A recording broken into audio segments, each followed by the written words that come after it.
Notre thème d'aujourd'hui, c'est faux Christ et faux prophètes dévoilés. On va lire Matthieu 24. Dans Matthieu 24, je vais d'abord lire le verset 1, 2, 3 et puis passer à 23-24. Dans Matthieu 24, verset 1, « Comme Jésus s'en allait au sortir du temple, ses disciples s'approchaient pour lui en faire remarquer les constructions. Mais il leur dit, « Voyez-vous tout cela? Je vous le dis en vérité, il ne restera pas ici pierre sur pierre qui ne soit renversée. » Il s'assit sur la montagne des Oliviers et les disciples vinrent en particulier lui faire cette question.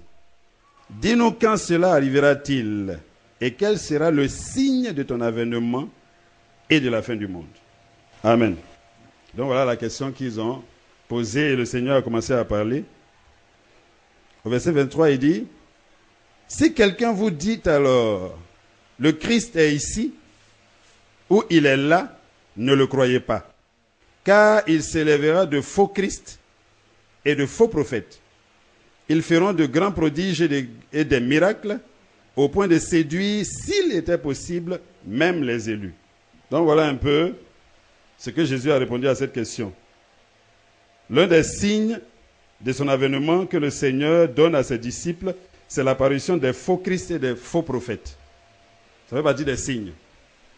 Il a cité la guerre, les bruits de guerre, il a cité beaucoup de choses, mais il a cité aussi ça. Donc c'est des éléments qui doivent en fait apparaître à la fin. Qui sont les faux Christ et les faux prophètes? Ce qu'ils ont en commun, c'est que ce sont des séducteurs. C'est-à-dire qu'eux, quand tu les rencontres, par leur ministère, tu t'éloignes un peu plus du Seigneur chaque jour. On va d'abord parler des faux Christ. Et pour cela, on va lire le verset 5 de Matthieu 24. Je reprends au verset 3 pour qu'on comprenne. Il s'assit sur la montagne des Oliviers et les disciples vinrent en particulier lui faire cette question. Dis-nous quand cela arrivera-t-il? Et quel sera le signe de ton avènement et la fin du monde? Jésus leur répondit, prenez garde que personne ne vous séduise. C'est l'un des premiers éléments qu'il cite. Car plusieurs viendront sous mon nom, disant, c'est moi qui suis le Christ. Et ils séduiront beaucoup de gens. On n'a pas besoin de donner une autre définition de faux Christ. Jésus a bien défini ça. Il dit, c'est des gens qui viendront sous son nom. Ils ne diront pas qu'ils sont messagers du Seigneur. Ils ne diront pas qu'ils ont été envoyés par le Seigneur. Eux, ils ne diront pas ça. Mais ils diront, c'est moi qui suis le Christ. Et ils vont dire ça. Et si on regarde autour de nous aujourd'hui, on ne va pas voir les gens en train de dire ça déjà. Donc les faux Christ, ce sont des individus qui se font passer pour le Seigneur aux yeux de leurs disciples. On entend souvent dans leur langage, je suis Dieu fait chair. Ils disent ça devant leurs disciples. Et il y a des chrétiens qui malheureusement croient ces choses-là. Ils disent aussi, je suis la parole faite chair. Oh, quelqu'un quand il dit il est la parole faite chair, il est en train de te dire qu'il est le Seigneur. Il y en a qui disent encore qu'ils sont Dieu caché ou bien Dieu voilé sous une chair d'homme. C'est-à-dire Dieu s'est caché dans une chair d'être humain. Vraiment, on peut citer des noms, mais je préfère ne pas citer. Mais si chacun regarde autour de lui, il va voir. Tu vas sur Internet, tu vas voir. Ils sont en action aujourd'hui. Quand Jésus disait ça là, mais qui pouvait imaginer ça? Mais aujourd'hui, c'est devenu, c'est courant, de plus en plus courant. Eux, ils ne disent pas qu'ils sont prophètes. Ils disent qu'ils sont Dieu fait chair. Ce n'est pas le terme Dieu fait chair qui m'effraie. Non, ça, c'est pas un problème. Mais c'est le fait qu'ils disent, et le temps dans lequel ils disent ça, là, il y a des éléments qui contredisent leurs prétentions, beaucoup dans les Écritures. Et donc, selon ces personnes-là, c'est comme Jésus-Christ est revenu sous la forme d'un être humain, mortels qui exercent un ministère dans l'église. Jésus est venu, il prêche encore sur la terre à des disciples dans l'église. Or, les Écritures ne nous disent pas que ça va se passer comme ça. Dans le même Matthieu 24, là, il y a des indices clairs qui... Jésus, en donnant ça, il voulait que ceux qui sont attachés à ce qu'il présente là, mais qu'ils puissent reconnaître ces gens-là très rapidement. Il n'y a pas à prier pour aller demander. On ne peut pas dire, je vais demander à Dieu si le Dieu fait chair. On ne peut pas demander ça. Il y a des éléments qui contredisent carrément tout ce qu'ils disent là. Et donc, quels sont les arguments qui dévoilent ces personnes-là dans les Écritures? Il y a beaucoup d'arguments, mais on va proposer deux. Deux arguments. Le premier argument, c'est l'avènement du Seigneur Jésus-Christ. Les Écritures nous disent comment ça va se passer. Son avènement, là, les Écritures nous disent. Et les Écritures aussi nous parlent de la révélation des fils. Comment ça va se passer aussi. Et donc, en ce qui concerne l'avènement du Seigneur, Matthieu 24, versets 26 à 27. Je commence au verset 25.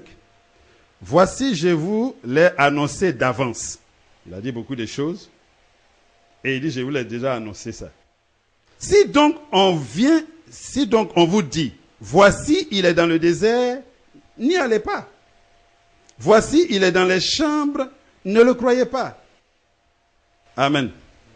Donc, il nous dit, si quelqu'un vient nous dire aujourd'hui que Jésus est à Goïtafla, il ne faut pas croire, il faut dire c'est faux. Il ne faut pas dire on ne sait jamais, hein, on sait. C'est faux. Si on dit il y a un Jésus à la CDC, il faut dire c'est faux. Tu sais que c'est faux. Mais qu'est-ce qui te permet de dire que c'est faux? Ce n'est pas parce que tu n'as pas envie que Jésus soit là-bas, mais il y a des arguments qui disent que c'est faux. Et Jésus a donné cet argument-là juste après. Je reprends au verset 25. Voici, je vous l'ai annoncé d'avance.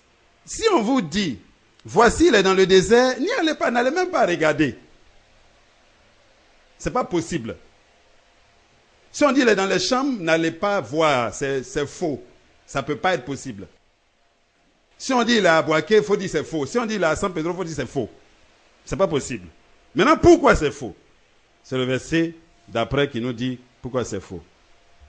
Le verset 27. Car comme l'éclair part de l'Orient et se monte jusqu'en Occident, ainsi sera l'avènement du Fils de l'homme. La première fois, il est venu caché sous une peau d'homme. Humblement. Il ne viendra plus comme ça. Pour qu'il se cache dans le désert et puis on ne sait pas. On dit l'éclair là. Quand l'éclair commence à l'Orient là-bas, à l'Est, de la même manière que ça commence et ça apparaît en même temps à l'Ouest là. Que ce soit en même temps devant ceux qui sont à l'Est et ceux qui sont à l'Ouest là. Comme ça va se passer. Donc, Jésus ne viendra plus dans une peau d'un mortel. Il est mort, il est ressuscité, il a été glorifié. C'est fini, il ne vient plus comme ça. Il ne s'incarne plus dans la peau d'un homme pour venir se cacher encore. Et puis, non, ça, il ne le fait pas. Vivre sur la terre, se marier encore. Même célibataire, mais il ne fait plus ça. Son avènement ne se fera plus en cachette. Est-ce que ça, ce n'est pas un indice, un argument sûr pour que tu dises, si on te dit il est à Washington, tu dis c'est faux. Est-ce que tu as réfléchi même? Est-ce qu'on a besoin de réfléchir sur ça? Est-ce qu'on a besoin de dire, ah, on ne sait jamais, je vais aller prier pour demander si... Non, on ne prie pas pour ça. Amen. Donc vous voyez. L'avènement du Seigneur ne se fera plus en cachette. Ça sera évident. C'est pourquoi il dit ici, on dit il est dans les champs. Même si toi tu es ici, quand on dit il est là-bas, tu es sûr que c'est faux. Parce que son avènement là, toute la terre sera au courant. Et donc quand ces faux Christ là, quand ces personnes-là affirment qu'eux, ils sont Dieu fait chair, mais c'est clair qu'ils mentent. Ce que Dieu envoie dans le monde aujourd'hui, c'est des dons et ministères pour entretenir l'Église. C'est ça qu'il envoie. Et c'est ce qu'Éphésiens nous dit. Il a fait des dons pour le perfectionnement des saints. Et donc cet argument-là, ça les dénonce. Quand un homme dit « je suis Dieu fait chair », il ne faut pas avoir peur de lui. Même si tu ne peux pas lui dire en face, mais tu dois savoir qu'il raconte sa vie. Ils sont beaucoup sur Internet. Ils sont nombreux. Souvent, ils disent qu'ils sont détenteurs du Saint-Esprit. Il y a un aspect dans lequel je ne veux pas entrer. Pourquoi les faux Christ, là, ils apparaissent spécifiquement vers la fin? Amen. Donc, quand on te dise, il est ici, il est là, ce que toi, tu dois regarder, c'est que son avènement ne peut pas se faire en cachette. Donc, s'il est dans le monde saura qu'il est là. Quand il viendra. Amen. Donc, voilà un des éléments qui contredit ces imposteurs-là. Ensuite, la révélation des fils. Je disais tout à l'heure, ce n'est pas le fait qu'ils disent qu'ils sont la parole faite chair qui fait peur. Parce que ce que ce passage de Romains, chapitre 8, verset 19, nous dit, on parle de la révélation des fils. Ce passage nous dit qu'il y a des hommes qui seront Dieu fait chair qui vont apparaître dans le monde. Amen. La révélation des fils. La première alliance a produit un Christ. Parce que Christ c'est un. Et on dit, ce Jésus de Nazareth-là, Dieu l'a fait Christ. Donc la première alliance, l'ancienne alliance a produit un Christ. C'est qui? Le Christ Jésus. Un seul. En ce temps, on disait il est fils unique. Ça a produit un seul. Mais la nouvelle alliance doit produire beaucoup de Christ. La première alliance a vu apparaître Dieu fait chair. Ça, il est apparu. Lui seul. La nouvelle alliance est en train, c'est le temps de l'Église, c'est en train de perfectionner des gens qui vont devenir la parole faite chair. Amen. On va devenir la parole faite chair. Donc le fait qu'ils disent ils sont Dieu fait chair, ça ne dérange pas. Mais c'est le fait qu'eux, ils disent c'est eux seuls qui sont Dieu fait chair. Ça, ce n'est même pas possible. Parce que le perfectionnement est encore en cours. Le temps de l'Église n'est pas encore achevé. Le perfectionnement est en train de se poursuivre. Amen. Et la révélation des fils, ce n'est pas des gens qui diront, il va parler pour dire, moi je suis un Christ. Non, non, non. Il ne dira pas, non, moi je suis Dieu fait chair. Non. Mais on va voir que tout ce que Jésus faisait là, eux ils font ça. Chacun individuellement. L'autorité du Fils là, de Dieu, Jésus-Christ, ils vont manifester la même autorité. Amen. Donc ce n'est pas Dieu fait chair qui nous fait peur. Ça ne nous effraie pas. Mais ils disent un gros mensonge parce qu'ils sont en train de nous dire qu'à eux seuls, ils sont devenus Dieu fait chair. Ce n'est pas possible. Quand tu plantes une graine, Jésus c'est la graine qui a été plantée. Ça doit produire plusieurs graines. Mais eux, ils sont en train de nous dire qu'on a planté une graine et puis ça a sorti une graine. C'est quelle chance ça? Hein? Tu plantes une graine, ça sort une graine. C'est pas normal. Et c'est ce que les Écritures nous disent. Que Jésus soit le premier-né d'entre plusieurs frères. On dit la nature soupire après la révélation des fils. La nature attend la fin du perfectionnement, où ces Christ vivants-là vont apparaître. C'est le fruit mûr, et l'enlèvement, c'est la cueillette. Ils seront manifestés dans le monde, mais ils ne resteront pas là, ils seront enlevés. C'est le processus normal. Ils seront glorifiés, ils seront enlevés. Le Seigneur, après sa résurrection, il a revêtu ce corps glorieux-là, il a été enlevé. C'est le même processus pour eux. Amen. Donc, qu'ils ne nous disent pas qu'ils sont eux devenus Dieu fait chair. Non, non, non, ça c'est pas juste. Pourquoi cette pensée-là commence à monter dans la pensée des hommes? Pourquoi ça commence à venir dans la pensée des hommes? Parce que le temps de la manifestation des fils approche. Donc les imposteurs qui essaient toujours de dévancer Dieu, ils sont déjà en train d'essayer de présenter la chose qui doit apparaître.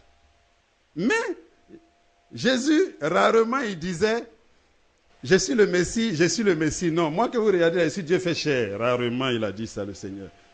Mais on dit, il était puissant en acte et en parole. C'est dans ça qu'on a vu. Et ça, on va voir ça sur les fils. Ils auront la patience de Jésus. Ils auront la bonté de Jésus. Ils auront l'amour de Jésus-Christ. C'est ce perfectionnement qui est en train d'être fait. Ils seront parfaits. Éphésiens en parle. Et voilà pourquoi Jésus a fait des dons à l'Église. Pour ce perfectionnement-là. Éphésiens 4, verset 11. Et il a donné les uns comme apôtres, les autres comme prophètes, les autres comme évangélistes, les autres comme pasteurs et docteurs, pour le perfectionnement des saints, en vue de l'œuvre du ministère et de l'édification du corps du Christ, l'Église, jusqu'à ce que nous soyons tous parvenus à l'unité de la foi. Un temps vient où ces personnes-là, quand elles vont se rencontrer, il n'y aura pas de discussion entre elles, parce qu'ils auront la même connaissance. C'est la même connaissance qui produit la même foi. Et c'est ce que le Saint-Esprit est en train de faire aujourd'hui. L'unité de la foi et de la connaissance du Fils de Dieu à l'état d'homme fait. Dans certains versets, on met à l'état d'homme adulte, à la mesure de la stature parfaite de Christ. Donc, notre marche avec le Seigneur, là, ce n'est pas pour, on va venir, on va chanter, on s'en va, on chante, on vient, on construit des maisons sur la terre, on paye voiture, on fait tout. Non. Nous, on doit devenir des Christ vivants. Il dit, j'ai dit, vous êtes des dieux, mais vous mourrez comme les hommes. Parce qu'ils étaient enfants, mais ils sont en train de grandir. Et quand ils vont grandir, la mort ne pourra plus les toucher. Et la Bible parle de ceux-là déjà qui ne passeront pas par la mort. La Bible en parle déjà. Amen. Et donc, voilà la révélation des fils. Donc, ceux qui se déclarent Dieu fait homme, alors que le temps de l'Église se poursuit et que le perfectionnement n'est pas encore achevé, mais c'est des imposteurs. Ils ne pourront même pas dire qui sont les prémices de la stature parfaite. Non. Parce que déjà, la gerbe a été agitée au commencement.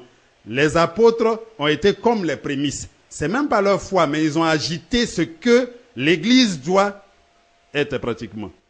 C'est la gerbe agitée, ce n'était pas leur foi. Mais Dieu a permis que eux, ils présentent ça à nous qui sommes au loin. Pourquoi on constate et qu'on sache vers quoi on va. On dit au commencement, il n'était qu'un seul cœur et une seule âme. Ça veut dire quoi?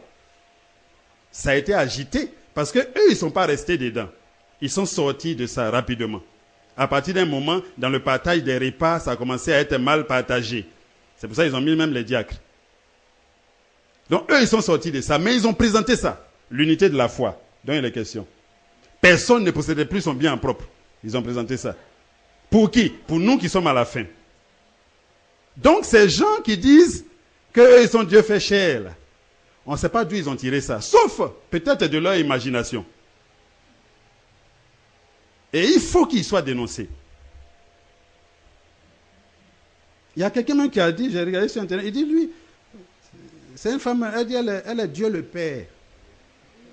Le journaliste dit, tu dis quoi, tu es prophète? Il a dit, non, je n'ai pas dit je suis prophète, j'ai dit je suis Dieu le Père. L'époux de Marie. Et elle a des disciples par centaines de milliers. Imaginez un peu.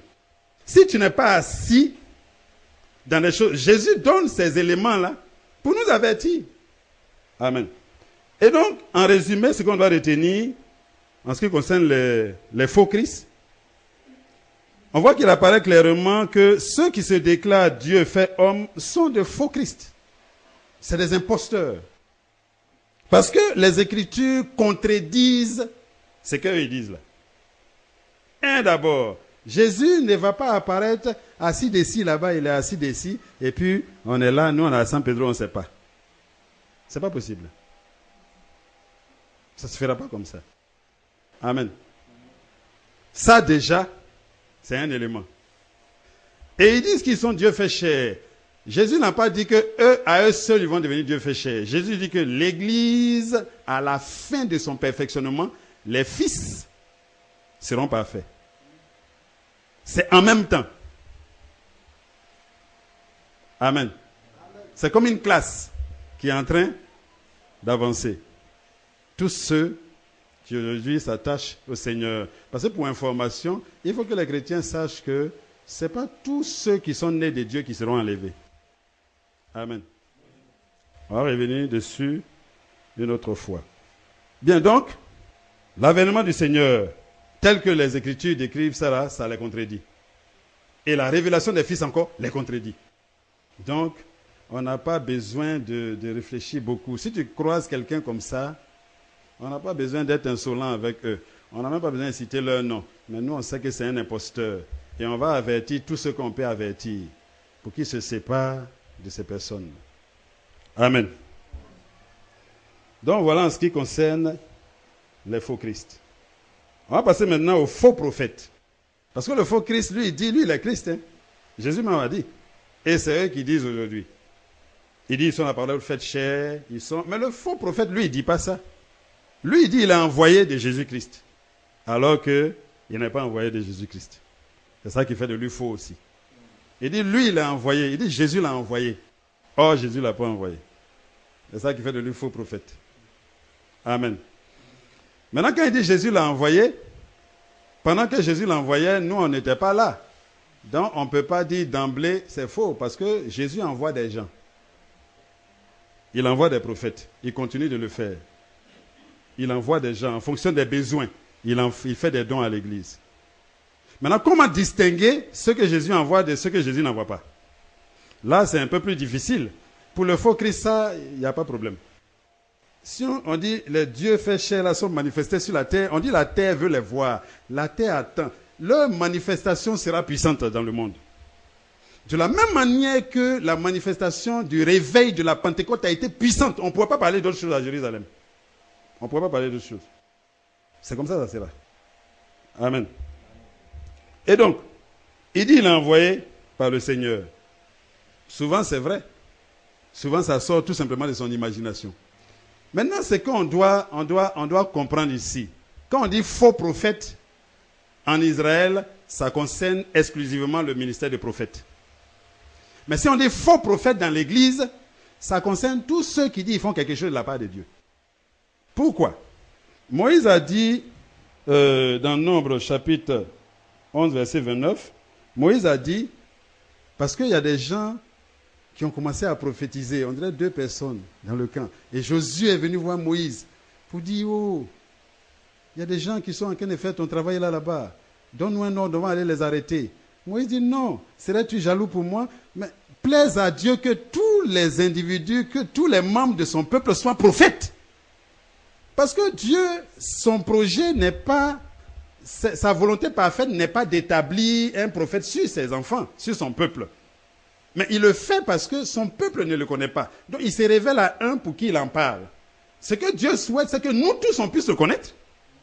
Pour que le ministère de prophète ne soit plus utile. C'est comme ça sera plus utile à la fin du perfectionnement. Au fur et à mesure qu'on va vers là-bas. Et donc, ce qu'on doit comprendre, c'est que ce que Moïse a souhaité là, ça s'est accompli dans l'Église. Parce que sous l'Ancienne Alliance, qu'est-ce qu'il faisait le prophète? Qu'est-ce qui distinguait le prophète des autres Israélites? C'est l'Esprit de l'Éternel qui venait sur lui de temps en temps. L'Esprit de l'Éternel, là, c'est ça le Saint-Esprit. C'est lui l'Esprit de Jésus-Christ. Donc, le prophète, sous l'Ancienne Alliance, l'Esprit là venait en lui de temps en temps pour l'inspirer. Mais eux, ils n'avaient pas tout le temps l'Esprit. Même Moïse, on nous explique dans les épîtres de Paul, que quand Moïse va dans la présence de Dieu, son visage est resplendissant. Mais quand il sort de la présence de Dieu, après un certain temps, la gloire quitte sur son visage. Et qu'est-ce que Moïse fait? Il ne veut pas que Israël regarde pour voir la fin de la gloire qui est sur son visage. Moïse met un voile. Donc, Moïse, même l'Esprit n'était pas en lui tout le temps. Personne, sous l'Ancienne Alliance. Ça a commencé dans l'Église. Ceux qui sont nés d'en haut. Et l'Esprit ne vient pas de temps en temps. L'Esprit du prophète, là, habite en eux. Donc, chaque chrétien, sans forcément avoir un ministère de prophète, il est prophète. Parce que ce qui fait le prophète, là, c'est en lui, à tout moment. Lui-même, il est plus que les prophètes de l'Ancienne Alliance. C'est pourquoi on dit le plus petit dans le royaume est plus grand que les membres de l'Ancienne Alliance. Donc, imaginez, chacun de nous est prophète. Et donc, c'est en tant que prophète que le docteur enseigne. Le docteur ne va pas prendre ça quelque part. Ce n'est pas ceux qui sortent de l'école de théologie, là. Ce n'est pas d'eux que moi je parle. Que ce soit le docteur, que ce soit l'évangéliste, hein, que ce soit le prophète, que ce soit l'apôtre, c'est des gens qui reçoivent du Seigneur et qui apportent ça. Ce que le prophète faisait, c'est ce qu'ils font. Vous comprenez? Donc quand on dit faux prophète, un pasteur qui prêche quelque chose qui ne vient pas de Dieu, c'est un faux prophète. Il est faux. On peut dire faux pasteur. Faux prophète en Israël, ça désigne le ministère du prophète. Mais faux prophète dans l'église, l'évangéliste là, c'est la révélation du Seigneur. C'est-à-dire, il travaille avec la puissance de l'esprit. C'est le Seigneur qui l'envoie. Et donc s'il va quelque part, il dit le Seigneur m'a envoyé alors qu'on ne l'a pas envoyé. S'il arrive dans un village, ah, bonne nouvelle, on est venu à la bonne nouvelle. Oh, l'objectif, c'est de prendre une offrande pour partir. C'est un faux prophète. Or, l'objectif, c'est d'installer quelque chose là pour en tirer profit. C'est un faux prophète. Donc, faux prophète dans l'église, ça désigne tout cela. Faux apôtre, faux docteur, faux évangéliste, faux ancien. L'ancien, c'est le pasteur. Donc, faux pasteur. Si on l'a choisi parce qu'il a un peu de moyens, c'est un faux. Il n'est pas dans le barème et puis on l'a choisi. Ça ne va pas. Il ne peut qu'être faux. Pas qu'on l'a choisi, même qu'on l'a nommé. Donc voilà. Sur cette base, le thème de faux prophète dans l'Église doit donc s'appliquer aux apôtres, faux évangélistes, faux docteurs, faux pasteurs. Maintenant, quel est l'argument qui permet de reconnaître un vrai prophète? Quel est l'argument aussi qui dévoile, parce que l'argument qui permet de reconnaître un vrai prophète, cet argument-là dévoile le faux prophète, n'est-ce pas? On peut citer beaucoup, mais moi je vais retenir un seul argument. L'argument qui permet de reconnaître un vrai prophète, aussi bien en Israël que dans l'Église, c'est la doctrine. L'enseignement doctrinal. Mais laissons la doctrine de côté un moment. Ce qui permet aussi de caractériser un vrai prophète, il a un message, il a une mission qui lui a été confiée par le Seigneur. Tous ceux qui se promènent aujourd'hui, prophète est temps, un jour il faut l'arrêter, il faut lui demander quel est ton message, quelle est ta mission. Il ne pourra pas te répondre sur place. Il ne peut pas te répondre sur place, il va réfléchir. Parce qu'il n'a jamais pensé à ça. Pour lui, prophète, c'est donner parole de connaissance. Mais ce n'est pas ça, ministère des prophètes. Ce n'est pas parce que tu donnes parole de connaissance que tu... Oh, c'est ça. C'est pas, il fait des songes. Il fait des songes. Lui, il a des visions. Lui, quand il fait les songes, là, ça ne loupe pas. Donc, il fait son camp de prière. Il est devenu prophète comme ça. Mais Dieu t'a dit de dire quoi aux gens? Tu peux avoir un don de prophétie, c'est possible. Mais c'est différent des ministères des prophètes. Prophète temps. Demande-lui. Je t'assure qu'il ne peut pas dire.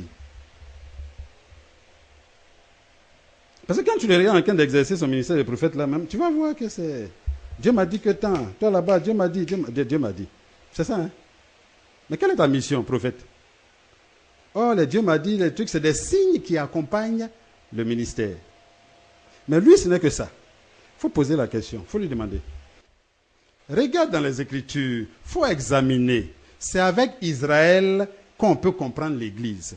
Israël, c'est le peuple imitation. L'alliance, là, c'est l'alliance imitation. Donc, ça contient les ombres. La vérité est dans l'Église. Tu ne peux pas voir un prophète dans l'enseignement ou dans les Écritures qui n'a pas une mission précise.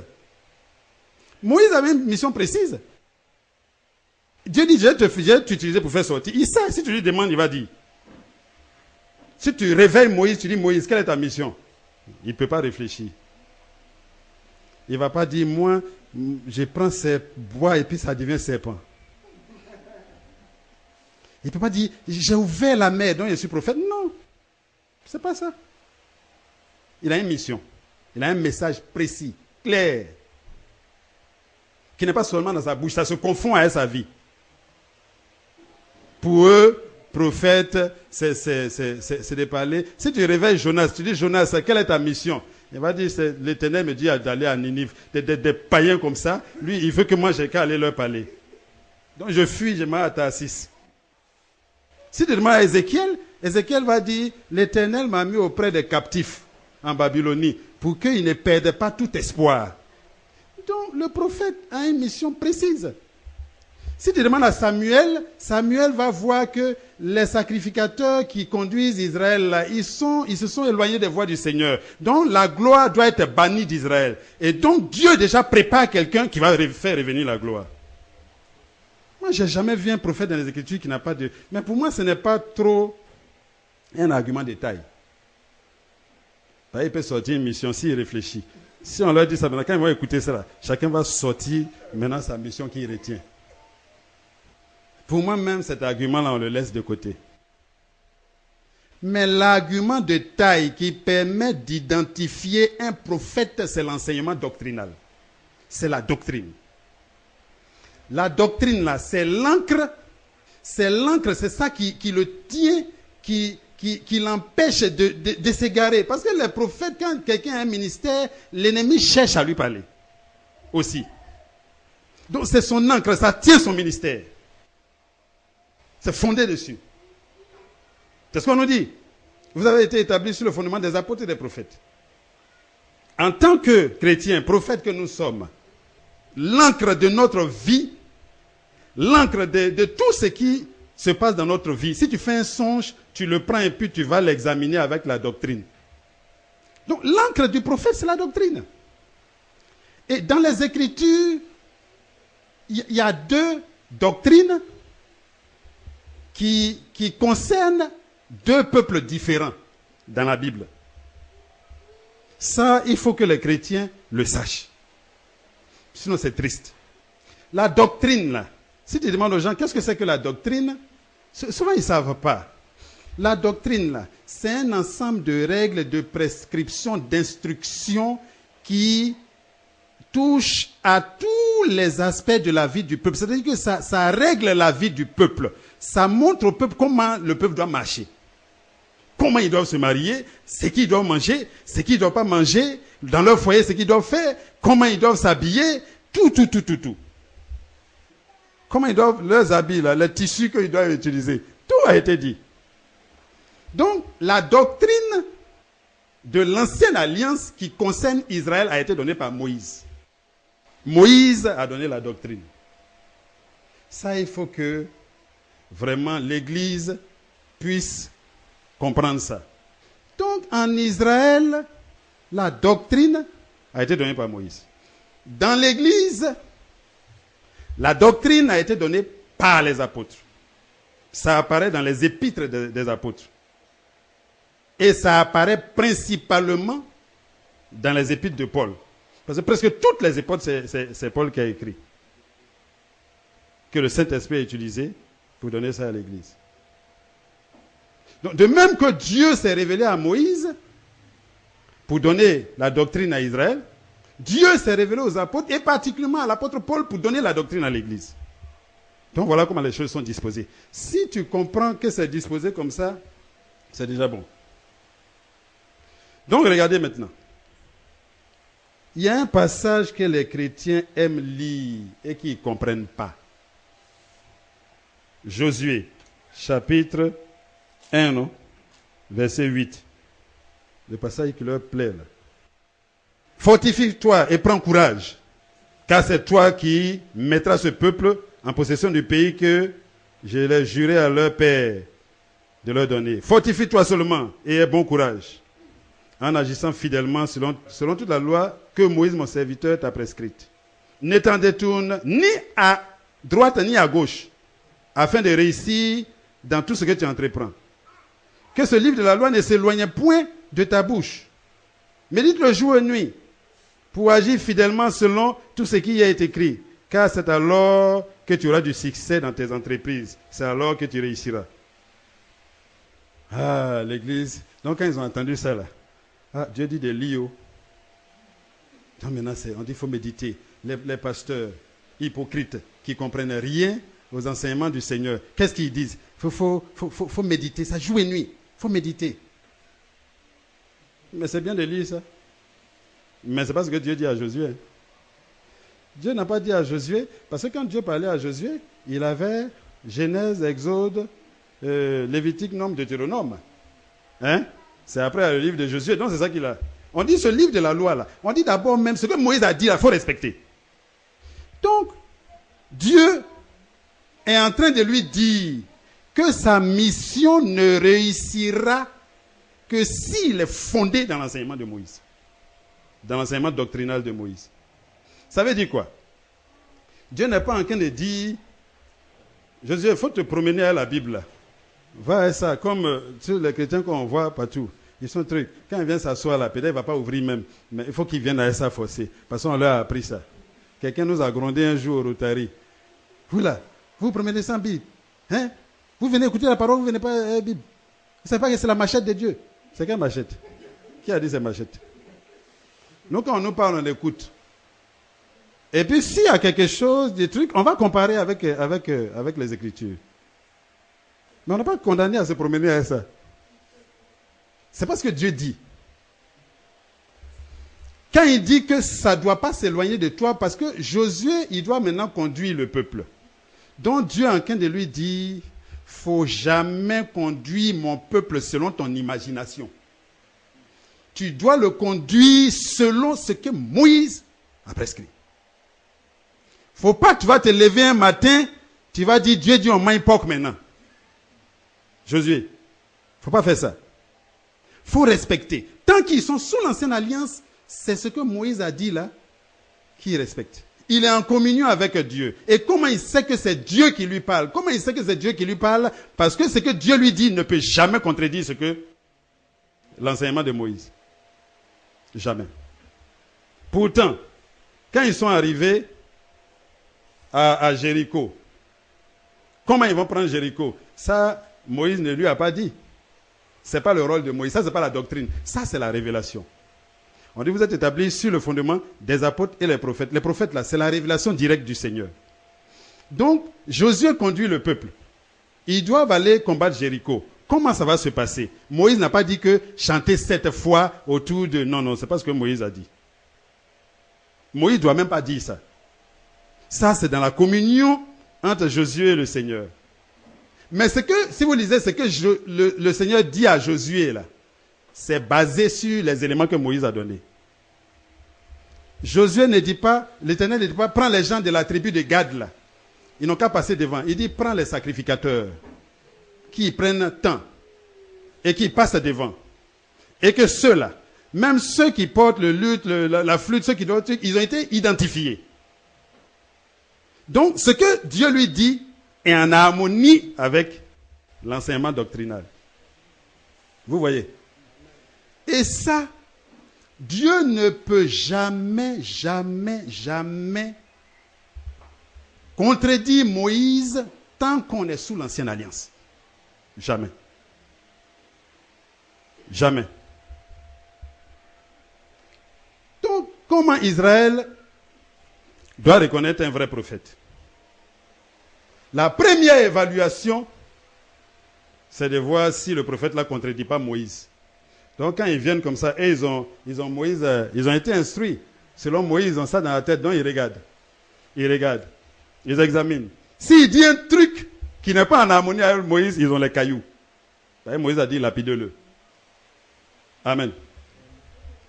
Amen. Dès que tu dis, c'est pourquoi vous comprenez que quand Jésus est venu, ils se sont approchés de la même façon. Il faut que les chrétiens se posent la question, pourquoi on ne dit pas, Élie a dit, toi tu dis quoi? Ou bien Jean-Baptiste, ou bien pas Jean-Baptiste, ou bien Samuel a dit, toi tu dis quoi? Non. On dit Moïse a dit. On ne dit pas Abraham a dit. On ne dit pas Adam a dit. On n'a pas dit les pères des 12 tribus là, ils ont dit. On dit Moïse dit quoi? Moïse a dit, toi tu dis quoi? Pourquoi on dit Moïse? Parce que c'est Moïse qui a donné l'original qui doit conduire toutes les activités en Israël, qui doit examiner toutes les révélations qui viennent. Si la révélation n'est pas en harmonie avec ce que Moïse a dit, ça ne va pas. David se lève, il veut poser une bonne action. Il veut aller prendre l'arche de l'Éternel, qui a été prise par les Philistins. Ils ont envoyé rester dans la maison avant même d'aller. Il s'en va. Il prend son armée. Ils prennent une vache. Ils font un char. Et ils vont chercher l'arche de l'Éternel. Ils ont mis l'arche sur la charrette là, derrière le bœuf. Dieu n'a rien dit. Hein. Il n'a rien dit. Toi, David, tu quittes en Israël, tu viens, tu ne sais pas que Moïse écrit des choses qui doit diriger. Comment on transporte la caisse là? Toi, tu n'as pas vu. D'accord? Ils ont mis ça derrière la charrette. Donc, ils ont commencé à tirer, chanter pour lui. Il est en train de faire l'œuvre du Seigneur. Il travaille pour Dieu. Il va ramener l'arche à Jérusalem. Ok. Dieu a mis un petit caillou sur la route. Les roues là. Il y a un roue qui est monté dessus. Donc l'arche a failli tomber. Il y a un là, il a mis sa main pour soutenir. Il a séché sur place. Il est mort sur le champ. Tous leurs champs se sont arrêtés. Ils ont laissé l'arche. Ils ont fui eux tous. Eux tous ils sont partis. Il y a un monsieur qui a appris, il a mis ça dans sa maison. Il s'appelle Obed-Edom. Il l'a mis dans sa maison. Je ne sais pas comment il l'a mis là-bas, hein, mais Dieu n'a rien fait. Au contraire, Dieu a béni la maison. David se demande à Jérusalem, mais qu'est-ce qui se passe? Il tue un gars, et puis il bénit lui là. Mais qu'est-ce qui se passe? On dit, faut consulter Moïse. C'est là, il a lu, il a vu que c'est pas tout le monde qui transporte l'arche. C'est une famille. La famille de Lévi. Et dans la famille de Lévi, il y a le rôle. On a dit comment on fait. On met, il y a des trucs comme les boucles d'oreilles dessus là. On fait passer le bois dedans et puis on met sur l'épaule. Et puis on se dispose par tribu. C'est pas n'importe comment. C'est pas ton armée. Il dit, Seigneur, pardonne-moi. Et il est reparti. Faire selon ce que Moïse a dit. Donc un Israélite ne peut jamais contredire Moïse. Jamais. Regardez un peu. Tu demandes à un Israélite, jusqu'à aujourd'hui, ils savent. Mais pourquoi nous, l'Église, on ne sait pas? Qui on ne doit pas contredire? Pourquoi nous, l'Église, on ne sait pas? Pourquoi nous, l'Église, on ne sait pas? Pourquoi nous, l'Église, on pense qu'on peut se lever, on fait comme ça, on fait un truc ici, là, nous, on fait comme ça, chez nous, ici, ce n'est pas une affaire de chez nous. Israël, il n'y a pas chez nous. Qu'est-ce que Moïse a dit? Qu'est-ce que Moïse a dit? Mais pourquoi n'importe qui se lève, Dieu dit, il fallait plonger 3 fois dans la mer. Qui t'a appris ça? Tu as vu ça où? Qui t'a dit? Toi, le prophète là, qui t'a dit ça? Quelqu'un va venir, il faut te laver à l'eau des mers. Il faut qu'on sauve toutes ces personnes-là qui se promènent avec du sel. On leur vend des trucs ici. Vraiment, ils se promènent avec des croix. Ils font des choses. Mais il faut qu'on leur donne l'orientation. Un prophète en Israël est un prophète authentique s'il est en harmonie avec l'enseignement doctrinal de Moïse. S'il y a divergence, Israël apprête les cailloux. Devant Jésus, notre Seigneur, Jean chapitre 8. Cette femme, on l'a surprise en flagrant délit d'adultère. Moïse nous a dit, il cherche occasion pour le lapider. Si tu ne perçois pas, tu ne vas pas comprendre le rôle central. Est-ce que la loi même, c'est la loi de Moïse même? C'est la loi de Dieu qu'il a donnée à Moïse. Moïse a été la bouche pour faire connaître. C'est la loi de Dieu. Mais on appelle ça la loi de Moïse. Moïse a dit, on n'a qu'à la lapider. Toi, tu dis quoi? Et puis ils attendent. Il n'y en a qu'à dire, ne la lapidez pas.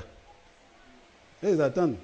Donc Jésus aussi, lui, il sait qu'il ne vient pas pour contredire Moïse. Il vient pour l'accomplissement de ce que Moïse a présenté sous forme d'ombre. Donc Jésus et Moïse sont en harmonie, mais Israël ne comprenait pas ça. Moïse a présenté l'ombre, Jésus vient présenter le vrai maintenant. Donc qu'est-ce qu'il leur dit?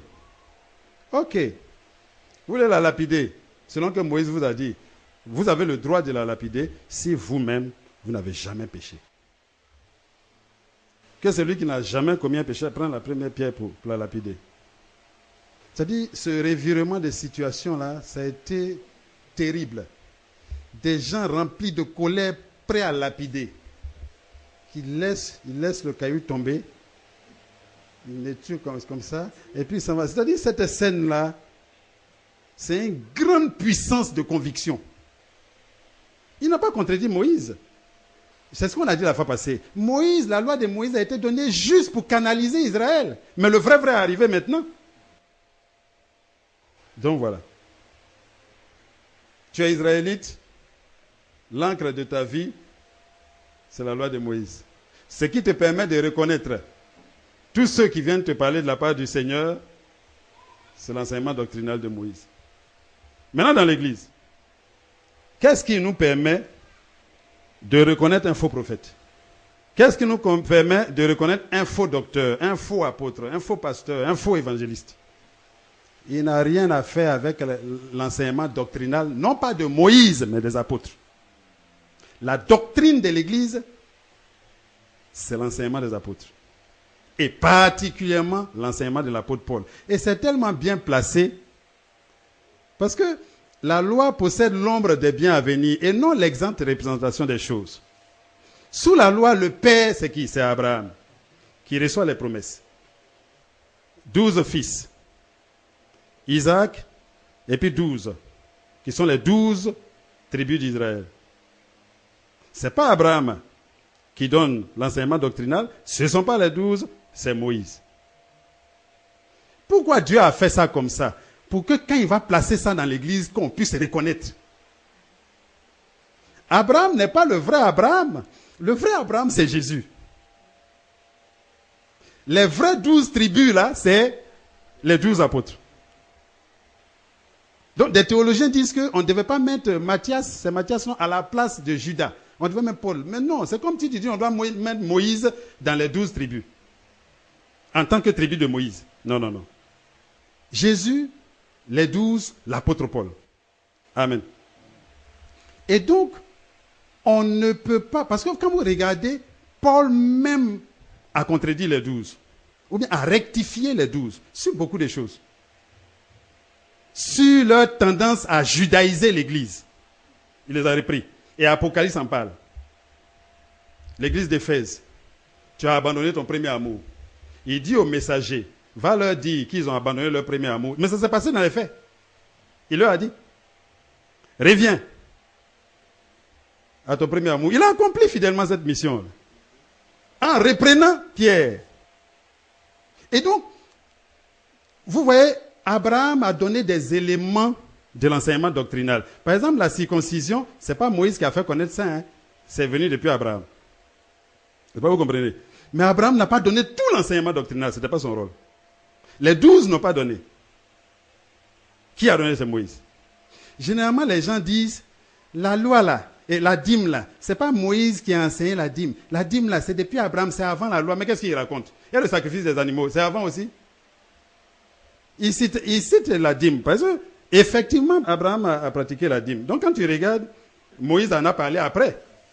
Mais il faut croire que ça ne fait pas partie de la loi de Moïse. C'est pour Abraham. Mais Abraham, là, quand il sacrifiait les animaux, là, qui lui a dit aussi?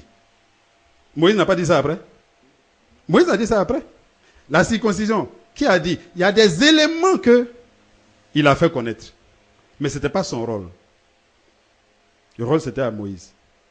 De la même manière, l'apôtre Paul est dans la position de Moïse dans l'Église. Ça devait nous délivrer, nous tous chrétiens, là. Ça devait nous faciliter la tâche. Quelqu'un qui dit que ça, là, c'est l'enseignement de Niala, c'est un hypocrite. Parce que normalement, si moi, je veux me faire quelque chose, je vais dire, c'est ce que je dis là, on doit suivre.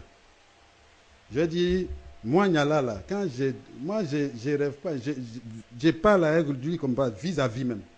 Donc, avaler ce que je dis là. Mais je dis non. Si je dis quelque chose qui n'est pas conforme à l'enseignement doctrinal des apôtres, c'est moi qui mens. Ça là, ça ne doit pas nous délivrer, nous tous chrétiens. Ça ne doit pas nous libérer. On a un repère désormais. On peut examiner tout. On peut voir la part de Dieu qui parle la part du Seigneur. Donc voilà. Donc, la meilleure manière de reconnaître un faux prophète, il n'a rien à voir avec l'enseignement des apôtres. Rien à voir. Quand les apôtres disent on fait comme ça, lui il enseigne qu'on fait comme ça. Amen. Il n'est pas sur le fondement des apôtres. C'est ce qui fait de lui faux prophète. Amen. Donc ça peut se vérifier assez facilement. Un pasteur qui prêche que c'est en payant la dîme, c'est en faisant un truc qu'on sera sauvé, mais il retourne, il ramène l'Église à l'enseignement doctrinal qui concerne Israël. Nous, on doit se demander, est-ce que les apôtres ont payé? C'est pourquoi Éphésiens 2, 20 dit, nous sommes établis sur le fondement des apôtres. Ce n'est pas notre imagination. On n'a pas à trouver comment nous on fait ici. Nous, on n'a qu'à examiner. Est-ce que les apôtres ont construit le temple? Ou bien ils ont dit de construire? Qu'est-ce que Paul nous a dit? Paul dit, nous sommes le temple. Qu'est-ce que Paul a dit concernant la femme, concernant le voile, concernant l'enseignement de la femme? Mais quand tu dis, eux ils disent tu es paulinien. Mais pourquoi on ne dit pas aussi Israël, ils sont moïsiens? Je ne sais pas si c'est ce qu'on doit dire. Mais les peuples païens, ils sortent d'une culture, vraiment des cultures tellement éloignées. Ils n'ont pas la culture du prophète, les peuples païens. C'est la première culture c'est la première chose, mais le premier enseignement que Dieu veut donner à son Église. La culture du prophète, la révélation du Seigneur. Ce n'est pas la doctrine de Paul. De même que l'Éternel a fait connaître sa doctrine au travers de Moïse, de la même manière, le Seigneur Jésus-Christ a fait connaître sa doctrine au travers des apôtres et particulièrement de l'apôtre Paul. Donc le faux prophète, c'est celui qui n'est pas fondé. Toute sa mission, tu regardes sa mission même, ça n'a rien à voir avec les apôtres. Il y a un là, il m'a dit, sa mission, c'est de passer de ville en ville pour bâtir des temples. Il parle des maisons de Moïse là. Bon, je ne pouvais pas lui dire, parce que c'est sa mission. J'ai sur place là, mais sa mission ne vient pas de Dieu. Même s'il a entendu ça dans son oreille la nuit. Ça ne vient pas de Dieu quand même. Pourquoi? Parce que ce n'est pas établi, c'est en contradiction avec le fondement. En contradiction avec le fondement. Je vais lire un passage. Parce qu'Israël aussi, on leur a vraiment appris à s'attacher à l'enseignement doctrinal. Mais le chrétien, on va discuter. Par exemple, on va dire, bon, sur l'enseignement de la femme. Ok. Peut-être que ce qui envoie la divergence, c'est notre manière de comprendre ce que les apôtres ont dit. Si c'est ça, c'est bon. Mais il y a des gens qui vont se sortir. Les temps ont changé. Comment les temps ont changé? Non, Dieu ne change pas. Pourquoi toi, tu as envie de changer? Tu vas devenir comme lui. Donc, normalement, on doit dire, frère, qu'est-ce que les apôtres ont dit dessus? Et puis on examine. On examine. On examine. Mais il y a des discussions, parce qu'il y a des chrétiens qui n'ont rien à voir avec ça. Ce n'est pas leur repère. Ce n'est pas leur repère. Ils ont d'autres repères, on ne sait pas où ils enlèvent. Ils ont une nouvelle manière, là. Quand il va prendre un passage biblique, il va prendre comme ça. Mais ça, là, la racine grecque, là. Donc, nous, on n'a qu'à apprendre grec maintenant. En latin, là, ou bien en grec, ça veut dire comme ça, Yeshua, Mashiach. Donc, on n'a qu'à dire maintenant Yeshua. Nous, on dit Jésus. Et puis, ce n'est même pas son nom même. C'est le nom dans le langage des hommes qui a été donné. Même Yeshua, Mashiach, ce n'est pas son nom. Au ciel, là, ce n'est pas hébreu qu'on parle. Donc, Jésus que les hommes ont donné, ce n'est pas ça son nom. Mais ça a été l'identifiant. Quand Dieu a marché dans le monde, il a porté ce nom. Ce n'est pas qu'on dise un truc ou bien on dise en quelque chose. C'est les mêmes personnes. Parce que Ils veulent nous rendre théologiens. Nous, on n'est pas théologiens. Moi, quand je lis quelque chose dans la Bible, si je sais que Dieu n'a pas dit ça, je sais qu'il n'a pas dit. Quand je regarde quelque chose, c'est pas comme ça, je sais que c'est pas comme ça. Hier, j'en parlais avec le frère Tanguy. Il y a un passage, il dit où que soit la carcasse, là s'assembleront, ils ont mis les aigles. Or, les premières traductions de Louis II avant, on disait les vautours. Maintenant, on dit les aigles. J'ai dit, frère, ça là, c'est pas ça, c'est pas juste. Cherche dans d'autres versions encore. Il a pris une version, c'est quelle version là? Parole de vie. Ils ont dit, là où se trouve le cadavre, là s'assembleront les charognards. Parce que l'aigle ne vient pas sur la charogne. Et nous, les enfants de Dieu, on n'est pas des vautours. Mais on se comporte, notre comportement va ressembler. Quand on dit Jésus viendra comme un voleur, on va enlever maintenant. Non, Jésus viendra. Voleur, c'est pas bon, enlevons voleur là. Jésus viendra comme un visiteur, ou bien quelque chose. Pas un voleur jeune. On a dit Jésus est devenu voleur. Ils ont une nouvelle tendance. Il y a après un mot comme ça. La racine grecque là, c'est ce truc, il va sortir comme ça, eschatologie, ou bien parousie, pour embrouiller les gens. Nous, l'esprit nous parle en guéri. Parle guéri dans nos oreilles et puis on comprend ça. Ils n'ont qu'à nous laisser en paix. Il ne faut pas être fatigué. Donc tu vas aller apprendre grec maintenant. Non, nous, on n'apprend pas. Je voulais apprendre anglais, mais je n'apprends plus. Voilà. Je n'apprends plus. Parle en français. Bientôt là, nous allons parler toutes les langues. Ce don merveilleux là va revenir. On n'aura pas besoin d'apprendre. On va parler. Ça a été la gerbe agitée aussi à la Pentecôte. Donc voilà. Je voulais lire un passage pour illustrer un peu comment Dieu a parlé avec précision à Israël.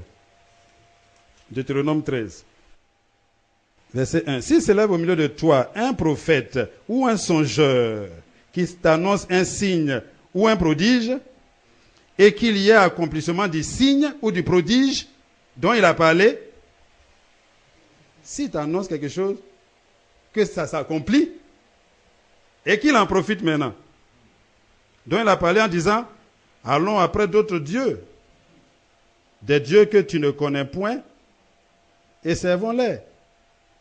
Tu n'écouteras pas les paroles de ce prophète ou de ce songeur, car c'est l'Éternel, votre Dieu, qui vous met à l'épreuve pour voir si vous aimez l'Éternel, votre Dieu, de tout votre cœur et de toute votre âme. Amen. Vous irez après l'Éternel, votre Dieu, et vous le craindrez. Vous observerez ses commandements, vous obéirez à sa voix, vous le servirez et vous vous attacherez à lui. Ce prophète ou ce songeur sera puni de mort. C'est-à-dire, quelqu'un vient, il sort une prophétie juste. Il dit, demain il va pleuvoir. À 7h30, quand tu te lèves à 7h30, la pluie est au rendez-vous. Et puis il revient maintenant. Je t'ai dit non? Il dit oui. Puis il dit bon. Vraiment, Dieu dit, il faut prendre 3 bouteilles d'eau, tu prends l'eau des mers. Tout ce qui s'est accompli là, ça n'a qu'à perdre son importance. Parce qu'il veut t'enlever sur ton fondement. Donc, il ne s'agit pas de dire quelque chose qui s'accomplit. Il s'agit d'être fondé sur... Il dit quelque chose qui s'accomplit, nous on écoute ce qu'il va dire après. Si ce qu'il dit est en harmonie avec l'enseignement doctrinal des apôtres, nous on l'écoute. S'il ressuscite un mort et que lui, il vient dire des choses que les apôtres n'ont pas dit, tu ne m'intéresses pas. Ça, il faut que l'Église... C'est ce qu'il a quand même dit ici. Si un prophète ou un songeur dit quelque chose, il annonce que ça s'accomplit, et que maintenant il dit allons vers d'autres dieux que toi-même tu n'as pas connus. Tes parents n'ont pas connu. Allons. Tu as dit c'est vrai, hein, que ce que tu as dit c'est accompli. Hein. Mais on doit te lapider pour te mettre à mort. Mais nous dans l'église, on dit vous n'avez pas à lutter contre des êtres de chair et de sang. Nous, on ne les tue pas, mais on quitte devant eux. On s'éloigne d'eux, on les fuit. Parce que quand ils commencent, de toute façon ils commencent là. Ils savent, c'est des psychologues. Parce que chacun sent en lui qu'il est un serviteur de Dieu. Il sent, moi que tu vois, je suis un serviteur, les gens ne savent pas encore. Vraiment, c'est que si Dieu va se révéler, il vient comme ça. Frère, le Seigneur me dit que tu veux pas écouter sa voix, hein? Il a besoin de toi, le Seigneur a besoin de toi. Donc, lui, il ouvre l'accès à ton esprit avec ça. Maintenant, il te dit un truc. Comme toi, sa première prophétie t'a trop plu, c'est qu'il dit qu'il viole l'enseignement doctrinal. Là. Tu vas dire, peut-être ça peut arriver. Parce que la première chose qu'il t'a donné là, ça te plaît trop. Donc, si tu dis il ment maintenant, c'est que la première chose aussi, il ment. Des gens qui se lèvent, il est prophète. Mon frère, je vois un billet d'avion sur ta tête. Aïe, aïe, aïe, aïe, aïe. Le billet d'avion est sur sa tête. Après, maintenant, il dit, Dieu dit, fait une offrande sacrificielle. Mais ton billet d'avion est sur ta tête. Donc, l'offrande sacrificielle devient comme... Tu participes à son affaire. C'est des imposteurs. S'il te dit, frère, vraiment, voilà ce que le Seigneur dit, il va te donner tant. Ben c'est bien. Ça nous plaît. Oui, j'écoute. Il sort des trucs, oui, j'écoute. Donc, toi, tu es en train de regarder seulement. Tu regardes les apôtres, tu le regardes. Tu regardes les apôtres, tu le regardes. Tu regardes les apôtres, tu le regardes. Dès qu'il quitte sur eux, c'est fini, tu quittes devant lui. On dit que c'était des gens ordinaires. Mais regardez-les aujourd'hui. Ils sont plus raffinés que des acteurs, même des cinémas même. C'est le premier élément même qui les éloigne même du fondement des apôtres. Tu dois être sobre. Et lui, il dit, il compte ses habits devant toi, il compte des trucs, il compte ces choses-là, et toi, tu regardes, tu ne le fuis pas. Or, le fondement dit, soyez sobre. Sobre en toutes choses. Il ne faut pas chercher à être le mieux habillé. C'est bien que tu sois propre. Il ne faut pas chercher à avoir la plus belle chemise, mais la plus belle... Non, non, non. Tu veux une voiture pour te déplacer, c'est bien. Tu veux une maison pour dormir avec tes enfants, c'est bien. Mais qu'est-ce que tu veux faire avec un château? Pour faire quoi? Tu as une maison, tu dois être ta famille, c'est bien. Toi, tu viens ici. Si je dis des choses qui ça t'intéresse même, que tu vois ici, j'ai mis mon gros fauteuil avec maman Nyala à côté, nos gros fauteuils, on est assis comme ça, on a mis tapis rouge pour nous, mais on n'est même plus avec les apôtres depuis longtemps. Qu'est-ce que tu fais devant ce genre de personnes? Église de Jésus-Christ. Qu'est-ce que tu vas faire? Où il va t'envoyer celui-là? Il ne peut que t'éloigner du fondement. Vraiment que le Seigneur nous aide. En résumé, quiconque prétend être prophète dans l'Église et qui contredit par son message ou par sa vie l'enseignement doctrinal posé par les apôtres, c'est un faux prophète. De même, celui qui te dit apôtre, évangéliste, pasteur, docteur, et qui contredit l'enseignement doctrinal des apôtres, c'est un faux apôtre. La Bible en parle. Il dit ces gens-là sont de faux apôtres. Vous savez ici? Faux apôtres. Comment on dit les faux apôtres? Mais parce qu'il est apôtre, il est apôtre et il est en décalage complet avec le fondement. Ces hommes-là sont de faux apôtres. Des ouvriers trompeurs déguisés en apôtres de Christ. 2 Corinthiens 11, verset 13. Matthieu 7, verset 15. Gardez-vous des faux prophètes. Ils viennent à vous en vêtements de brebis, mais au-dedans, ce sont des loups ravageurs et ravisseurs. Mais au-dedans, ce sont des loups ravisseurs. Vous les reconnaîtrez à leurs fruits. Jésus nous a avertis. 1 Jean 4, verset 1. Bien-aimés, n'ajoutez pas foi à tout esprit. Il ne faut pas dire amen à tout esprit. Il ne faut pas avaler ce que tout le monde dit. Soit disant que non, on se connaît à longtemps. Ce n'est pas une affaire de on se connaît. Si le frère Nyala s'éloigne du fondement doctrinal posé par les apôtres, on doit le fuir. Si on attire son attention, qu'il ne se répand pas, parce que c'est lui qui est dans l'erreur, qui ignore. Quand on attire son attention, il va reconnaître. Mais l'autre, c'est une volonté de transmettre quelque chose d'autre. Bien-aimés, n'ajoutez pas foi à tout esprit, mais éprouvez les esprits. Éprouvez-les. Mais comment tu vas les éprouver? Il y a deux manières de les éprouver pour nous qui sommes chrétiens. Demandez au Saint-Esprit qui il est, ce monsieur-là. Ça suppose que ce qui apparaît au premier plan là, tu as regardé, il n'est pas en contradiction avec le fondement. C'est là que tu vas demander. Sinon, moi je le regarde, c'est que les apôtres disent, lui il dit le contraire. Mais moi je ne demande plus à Dieu, j'essaie d'ailleurs. J'ai demandé quoi encore? Même s'il ressuscite, moi, je sais que c'est un faux. Mais éprouvez-les. Pour savoir s'ils sont de Dieu. Car plusieurs faux prophètes sont venus dans le monde. Un dernier passage. 2 Pierre 2, verset 1. Il y a eu parmi le peuple de faux prophètes. Et il y aura de même parmi vous de faux docteurs. Il y a eu parmi le peuple de faux prophètes. Il y aura de même parmi vous de faux docteurs. Qui introduiront des sectes pernicieuses et qui, régnant le maître qui les a rachetés, attireront sur eux une ruine soudaine. Plusieurs les suivront dans leur dissolution. Et la voie de la vérité sera calomniée à cause d'eux. Par cupidité, ils trafiqueront de vous par cupidité. Amen. Vraiment, c'est sur ça que je voudrais m'arrêter. Les faux Christ et les faux prophètes annoncés par notre Seigneur sont à l'œuvre aujourd'hui. Ils sont là. Ils sont dans le monde. On doit éprouver tous les esprits. C'est vrai, tu me dis, frère Niala, vraiment, je vois l'élévation, tu seras élevé. Ok. Bon, je serai élevé. Ensuite, je serai élevé. Bon, fais une offrande sacrificielle pour ouvrir l'accès à l'élévation. Mais tu es un imposteur. Parce que les apôtres ne m'ont pas enseigné que c'est quand il est donné que je serai élevé.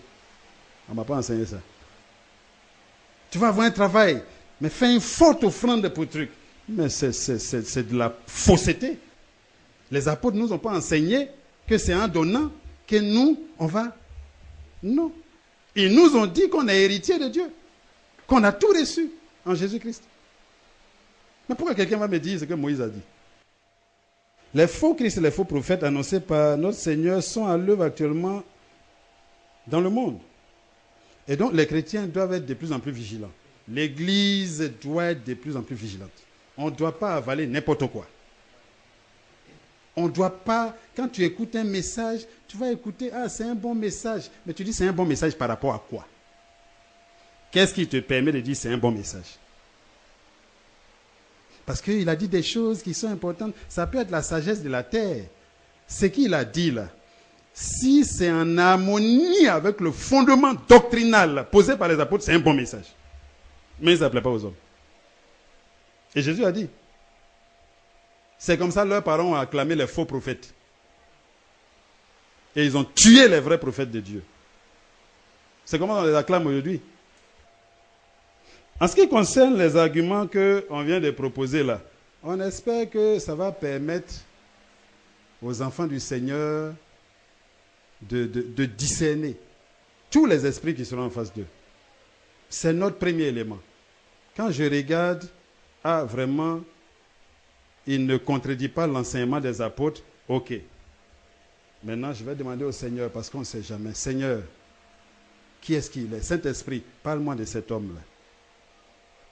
Mais dès qu'il a régné, le fondement, c'est fini. Vraiment que la grâce du Seigneur soit avec nous tous. Et vraiment que sa paix comble nos vies, nos maisons, nos foyers. Voilà, donc, c'est ce qu'on avait à dire concernant les faux Christ et les faux prophètes. On est dans des temps difficiles, donc il est bon que chacun de nous puisse vraiment mettre ces arguments-là devant lui et trouver même, il y en a beaucoup encore, Il suffit qu'on consulte les Écritures, on va sortir encore beaucoup. Amen. Et donc, dans notre communion, ensemble, on va encore dénoncer ces choses-là, à chaque fois que ça va apparaître devant nous. Que le Seigneur nous fortifie. On va chanter un cantique avant de partir.